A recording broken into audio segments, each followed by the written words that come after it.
Maayong buntag sa tanan. So karon mo adto ko sa shop nga duol sa among balay kay ipataod nako ang cellphone holder na ako napalit sa online shop. So bilang isa ka content creator no maglisod jud tag hunahuna unsa na pud ang i-content next day. So mao ni kailangan nako magbutang og cellphone holder aron i-vlog nako ang mga travels nako or mga biyahe nako bisag mga paadto lang sa eskwelahan, mga ingana, mga simple things lang na mga mahitabo sa akong inadlaw nga biyahe.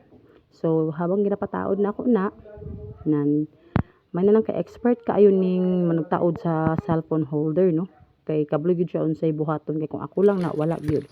So samtang nagtaod siya, nagdula sa akong basketball kay kita daw ko no kay mapimigay ka dito kabalo mo shot. O tanawa mag-shot ko di ay. So mo lang to.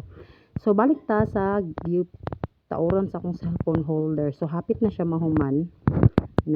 Very expert kaayo. Shout out di ay sa nagtakod sa akong cellphone holder. Hi Menonesa.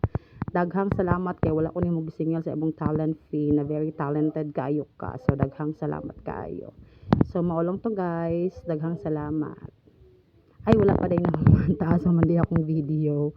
So tanaw-tanaw lang ninyo unsa ang pagtakod basig sa sunod di ay makatakod po di ay mo. So maulong to guys. Daghang salamat. Bye.